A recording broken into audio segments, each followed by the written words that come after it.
votre vie ne s'effondre pas. Il y a eu un moment, peut-être trop discret pour être remarqué à l'époque, où l'on s'est rendu compte que rien d'autre ne suscitait le même intérêt. Et c'est précisément à ce moment-là que tout a commencé à changer pour le mieux. Un silence intérieur révéla que les choses qui l'excitaient autrefois n'avaient plus de sens. Et c'était effrayant, car cela semblait être la fin de quelque chose d'important. La plupart des gens paniquent lorsque leur motivation disparaît. Ils concluent rapidement qu'il y a quelque chose qui ne va pas, le qualifiant d'échec, d'épuisement ou de faiblesse. Et s'il ne s'agissait pas réellement d'un effondrement? Et si c'était le moment précis où l'espoir surgissait, mais d'une manière que vous n'auriez jamais imaginée? Ce moment n'arrive pas à tout le monde. Vous faites partie d'un groupe restreint. Il arrive un jour où ce qui a toujours fonctionné cesse de fonctionner. Le plaisir perd son goût. Les conversations semblent répétitives. Les objectifs qui vous animaient autrefois vous semblent désormais vides. Même l'ambition perd de sa force. Non pas parce que vous êtes brisé, mais parce que ces choses ne peuvent plus engourdir ce que vous ressentez. Auparavant, ils distrayaient, mais ils ne remplissent plus ce rôle. Pour la première fois, vous êtes pleinement présent à vous-même. Pas de bruit, pas de fuite, rien qui vienne ternir la réalité. Et cette présence, au premier abord, n'apporte pas la paix. Si cela vous arrive, comprenez, ce n'est pas vous qui avez changé, c'est l'illusion qui s'est effondrée. Et une fois que vous voyez cela, vous ne pourrez plus revenir en arrière. Il n'y a qu'un chemin à parcourir, vers quelque chose que la plupart n'atteindront jamais. Lorsque l'intérêt disparaît, cela n'enlève pas seulement la motivation. Cela prend également la version de vous qui vous a défini par ce que vous vouliez. Lorsque vous vous réveillez sans projet, sans avenir à poursuivre, sans urgence de faire vos preuves, la peur apparaît. Après tout, on nous a appris que ce qui nous émeut est ce qui nous définit. Mais la vérité est que vous n'êtes pas vide. C'est exposé. Une grande partie de ce que j'appelle l'identité n'était qu'inertie, des habitudes, des ambitions et des rôles construits autour d'objectifs qui ne correspondent plus. Lorsqu'ils tombent, la structure qui soutenait leur estime de soi les accompagne. C'est pourquoi cette phase fait mal d'une manière dont personne ne parle. Personne ne vous prévient que grandir peut ressembler à un deuil. Personne ne dit que voir l'ancienne version de soi disparaître peut être comme une mort silencieuse. Il y a une tristesse particulière à réaliser que vous ne pouvez pas revenir à ce que vous étiez, même si vous avez essayé. Vous vous souvenez à quel point vous vous sentiez déterminé, en sécurité et vivant.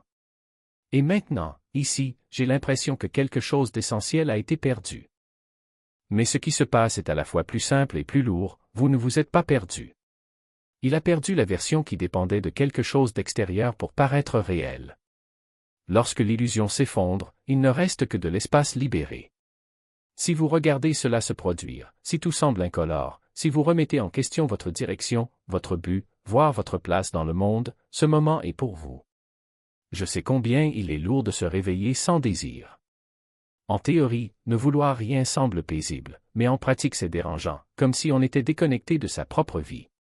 Vous vous demandez peut-être si vous êtes en retard, si vous avez perdu votre essence, si quelque chose en vous a cessé de fonctionner. Voici la vérité que personne ne dit à haute voix, cette phase ne dure pas éternellement, mais elle est plus importante que la plupart des autres. C'est la pause où rien n'est exigé de vous, même si votre esprit insiste sur le fait que vous devriez faire quelque chose. Il n'est pas nécessaire de rechercher la clarté maintenant. Ce n'est pas le moment de forcer le sens là où le silence s'est déjà installé. Ne pas savoir qui vous êtes pendant un moment ne veut pas dire que vous êtes perdu. Cela signifie que c'est entre les vérités. Vous n'avez pas besoin de réparation. Il n'est pas nécessaire de le pousser. Et vous n'avez pas besoin de devenir quelqu'un d'autre pour vous en sortir. Laissez ce moment vous soutenir comme vous le faites déjà, sans pression, sans explication. Quelque chose d'authentique se prépare sous le silence, même si vous ne le ressentez pas encore. Et quand il apparaîtra, il ne vous demandera pas de courir. Il demandera seulement qu'il soit prêt. Cette phase est solitaire d'une manière très particulière, c'est pourquoi presque personne n'en parle. Ce n'est pas la solitude de quelqu'un qui a été rejeté ou abandonné. C'est la solitude de quelqu'un qui ne peut plus faire semblant d'être enthousiaste. Vous êtes toujours entouré de gens, vous êtes toujours présent, vous participez toujours. Mais quelque chose en vous refuse de fonctionner. Rire au bon moment semble forcé. Réagir comme les autres l'attendent semble malhonnête. Et pourtant, rien dans votre vie ne semble assez mauvais pour justifier cette distance par rapport à tout. C'est ce qui rend cette phase si isolante. Vous n'avez pas d'histoire claire à raconter. Vous ne pouvez pas dire que vous avez le cœur brisé, épuisé ou perdu. De l'extérieur, les choses semblent encore meilleures qu'avant. Alors quand on vous demande ce qui se passe, vous hésitez car vous n'avez pas encore trouvé les mots. Et lorsque vous essayez d'expliquer, cela semble vague ou ingrat, même à vos propres oreilles. Je ne suis pas triste, je ne suis pas déprimé, je ne suis tout simplement plus là. Cette phrase à elle seule vous donne l'impression d'être incompris. Ce qui fait le plus mal, c'est la façon dont les gens s'attendent à ce que vous remontez le moral. Puissiez-vous être à nouveau motivé, puissiez-vous vous rappeler qui vous étiez. Mais voici le problème, vous n'êtes plus ce que vous étiez. Et prétendre le contraire pèse plus que garder le silence.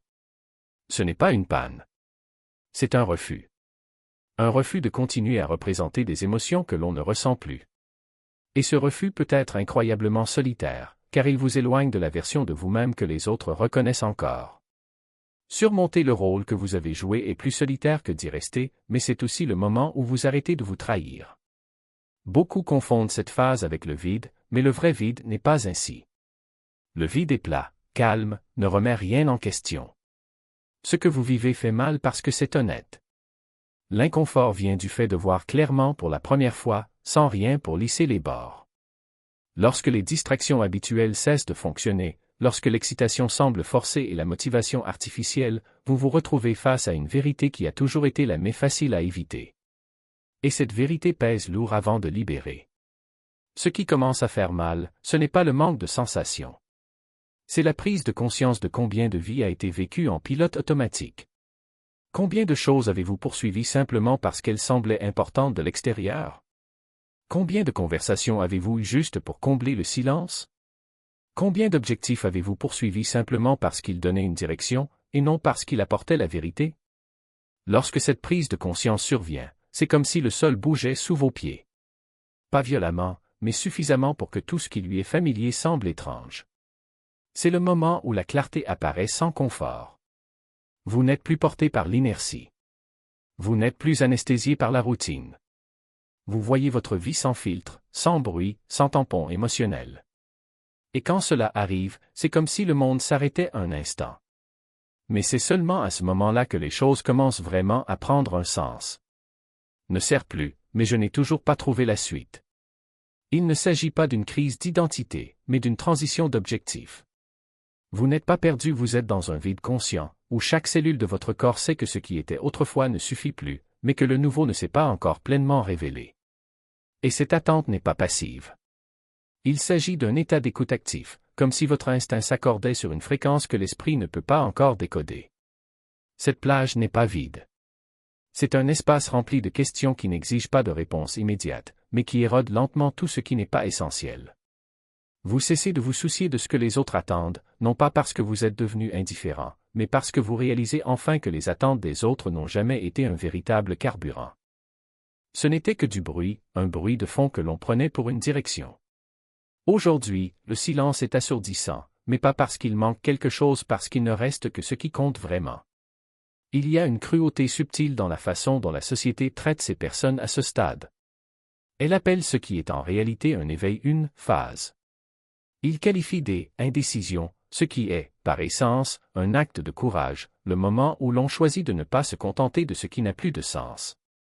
Les gens autour de vous vous donneront des conseils basés sur ce qui a fonctionné pour eux, comme si la vie était une formule reproductible. Ils vous proposeront de vous exciter à nouveau, comme si l'animation était un interrupteur qui s'enclenche tout seul. Mais la vérité est que personne ne peut vous dire ce que vous ressentez lorsque ce qui vous émouvait auparavant n'existe plus. Car ce qui se passe n'est pas une panne de courant, c'est un changement de source. Et voici le paradoxe, plus on essaie de forcer un retour à ce qui était, plus le malaise grandit. Parce que votre système n'est pas en panne. Il est en train de se recalibrer. L'esprit humain n'est pas fait pour entretenir indéfiniment des mensonges. Lorsque vous ignorez les signes indiquant que quelque chose doit changer, le corps trouve des moyens de vous alerter, insomnie, apathie, irritation diffuse sans cause apparente. Ce ne sont pas des échecs. Ce sont des alarmes. Et quand on arrête enfin de les combattre, on découvre que la fatigue n'était pas un manque de force, mais un excès de résistance. Le plus difficile dans cette phase n'est pas l'incertitude. C'est la clarté qui va avec.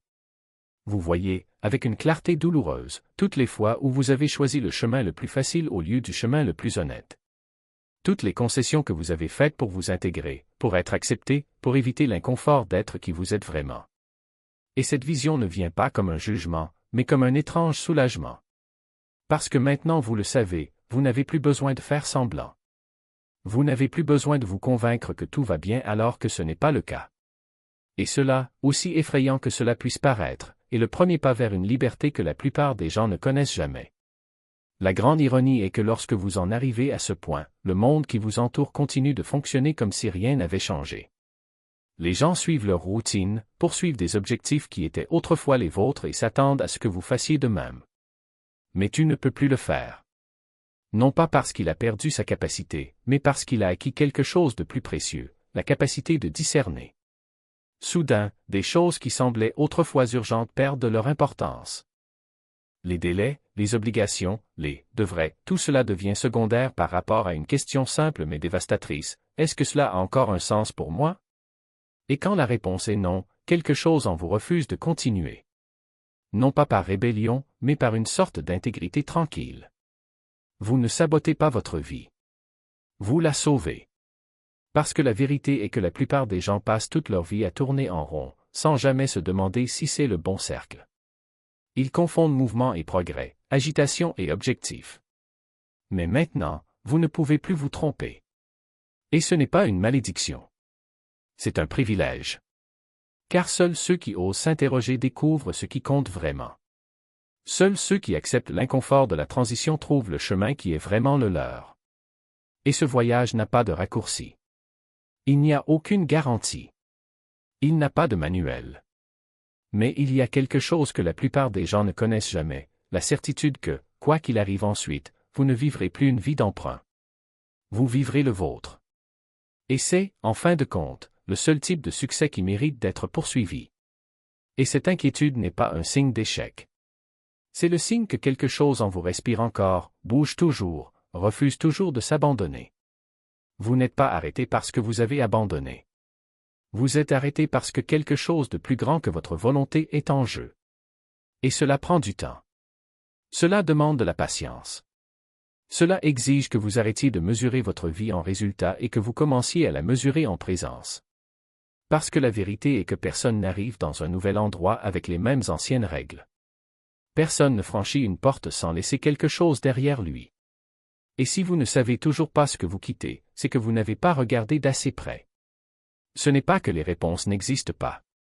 C'est juste que vous êtes tellement habitué à les chercher au mauvais endroit chez les autres, dans les objectifs, dans les validations que vous avez oublié comment les trouver en vous-même. Ce vide que vous ressentez n'est pas un trou à combler. C'est une invitation à être accepté. Une invitation à arrêter de courir après ce qui ne vous appartient pas et à commencer à écouter ce qui est déjà là, en attendant d'être reconnu. Les gens parlent beaucoup de « trouver son but », comme s'il s'agissait de quelque chose de caché quelque part, prêt à être découvert. Mais le but n'est pas quelque chose que l'on pense. C'est quelque chose que tu vis. Et vous ne vivez que lorsque vous arrêtez de fuir ce que vous êtes déjà. Vous n'avez pas besoin de plus d'informations. Vous n'avez plus besoin de conseils. Vous n'avez plus besoin de preuves que vous êtes sur la bonne voie. Ce dont vous avez besoin, c'est du courage pour rester là où vous êtes, même lorsque tout en vous crie d'avancer. Car c'est dans ce lieu, apparemment arrêté, apparemment sans issue, que la vie commence à se réorganiser. Pas selon ce que vous aviez prévu, mais selon qui vous êtes réellement. Et quand cela arrive, vous réalisez que vous n'avez jamais été perdu. C'était juste en transit. Entre une version de soi qui ne sert plus et une autre qui ne s'est pas encore révélée. Entre un passé qui ne vous définit plus et un futur qui ne vous connaît pas encore. Et dans cet intervalle, dans ce silence, dans cet espace qui semble vide, quelque chose d'extraordinaire se produit, vous devenez celui que vous avez toujours été, mais que vous n'avez jamais eu le courage d'être. Ce n'est pas un processus linéaire. Ce n'est pas un chemin avec des panneaux indiquant la bonne direction. C'est une série de petites redditions, de petits « oui » dits à voix basse, quand personne ne regarde. Un « oui » à l'incertitude. Un « oui » au mal-être. un oui au fait qu'il n'est pas nécessaire d'avoir toutes les réponses pour mériter de vivre une vie qui en vaut la peine. Et quand on l'accepte enfin, quelque chose change. Non pas parce que le monde qui vous entoure s'est transformé, mais parce que vous avez arrêté de le combattre. Il a cessé d'exiger que la vie s'intègre dans ses projets et a commencé à lui permettre de se dérouler selon ses propres conditions. Et puis, presque sans vous en rendre compte, vous découvrez que vous n'attendez plus le bon moment. Vous y vivez. Et voici la vérité que peu de gens ont le courage d'admettre. La transformation fait mal avant de guérir, car elle vous arrache de fausses certitudes avant de vous offrir une nouvelle voie. Cela enlève les identités, les motivations, les explications qui rendaient autrefois la vie gérable et, pendant un certain temps, ne donnent rien en retour. Ce vide peut paraître cruel, mais le vide n'est pas une absence. C'est l'espace. Et l'espace est l'endroit où le nouveau trouve un endroit pour naître. La dépression murmure qu'il n'y a aucun mouvement possible. La transformation prouve que cela se produit, mais pas à votre rythme. On donne l'impression que tout n'a aucun sens. L'autre semble différer. Et cette différence est plus puissante que n'importe quel diagnostic. Si vous ressentez un malaise, si vous le remettez en question, si vous essayez de le comprendre, vous ne restez pas immobile. C'est en transit. Même si lent. Même si déroutant. Le trafic est toujours du mouvement. Et si vous êtes toujours là, en train de lire et de laisser ces mots vous atteindre, cela en dit plus que vous ne l'imaginez. Ceux qui ont vraiment abandonné ne cherchent pas de sens. Vous ne restez pas assis assez longtemps avec l'inconfort pour essayer de le comprendre. Ne plongez pas dans le calme quand tout pèse lourd. Le simple fait que vous soyez ici signifie que quelque chose en vous s'en soucie toujours, même si vous ne ressentez plus la passion, le dynamisme ou l'espoir comme avant. Ce quelque chose n'a pas disparu. Il est juste au repos, observant, attendant. Se désintéresser de tout peut rendre la vie lointaine, comme si vous étiez en retard, regardant au lieu de participer. Les jours passent, les conversations ont lieu, les routines continuent, mais on a le sentiment de ne plus faire partie de l'expérience. C'est effrayant, car on nous a appris à mesurer la vie par l'engagement, par l'enthousiasme. Mais battre en retraite n'est pas abandonner. Souvent, c'est refuser de vivre en mode automatique. Le silence ne suffit pas à punir. De quoi faire de la place au réel. Ce qu'il est important de comprendre, c'est que cette phase ne vous efface pas. Elle vous déshabille. Cela supprime l'excitation empruntée, les réactions instinctives, les identités construites autour du fait d'être occupé ou de répondre aux attentes. Et lorsque ces couches disparaissent, on peut avoir l'impression qu'il ne reste plus rien. Mais c'est resté. Il vous reste plus léger, plus vrai, toujours entier. Et si vous êtes toujours là, à regarder, je ne peux dire qu'une chose, merci de ne pas détourner le regard.